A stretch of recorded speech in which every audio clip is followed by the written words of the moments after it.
வீட்டில் இன்றைக்கி சும்மா இருக்குமேன்ட்டு ரேபிடோ ஆன் பண்ணி எதனா ஆர்டர் அடிக்கிறதா பார்த்தா நமக்கு ஃபஸ்ட்டு ஒரு ஆர்டரே வெஸ்ட்டு தாம்பரம் அடிச்சது. அப்படியே போய்ட்டு ஒரு ப்ரோவை விட்டுட்டு அங்கேருந்து சரி வேறு எதனா ஆர்டர் அடிக்காமல் பார்த்தா ஒரு சின்னதாக ஆர்டர் அடிச்சது 43. ஒரு பாட்டி வந்து கேஸ் கம்பெனி போனேன்னா அவங்களே விட்டேன். அப்புறம் அங்கேருந்து வந்தால் ஒரு பெரிய ஆர்டர் அடிச்சது சோழிங்கநல்லூர். அப்புறம் அங்கேருந்து ரிட்டன் வந்து இருக்கும்போது ஒரே மழை ஃப்ரெண்ட்ஸ். சரி கொஞ்ச நேரம் ஓரமாக நின்றுட்டு அப்புறம் போகலான்னு பார்த்தா மழை விடவே இல்லை. கொஞ்ச நேரம் பொறுத்து விட்டுச்சு, லைட்டாக தூரல் போட்டுச்சு. சரி நானும் கிளம்பிட்டேன். அங்கேருந்து கிளம்பி வீட்டுக்கு வந்துனே இருக்கிறேன். வீட்டுக்கு வரும்போது அப்போ சரியான மழை.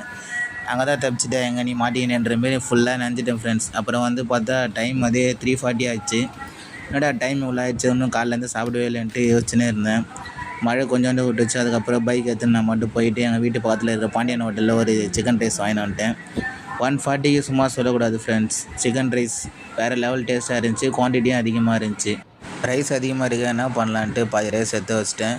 ஏன்னா ரைஸ் வேஸ்ட் பண்ணக்கூடாதுன்றதால மீதி எடுத்து அந்த கொடுத்த சில்வர் கவர்லேயே எடுத்து மீதி வச்சுட்டு எனக்கு தேவையான அளவு மட்டும் சாப்பிட்டேன் ஃப்ரெண்ட்ஸ்.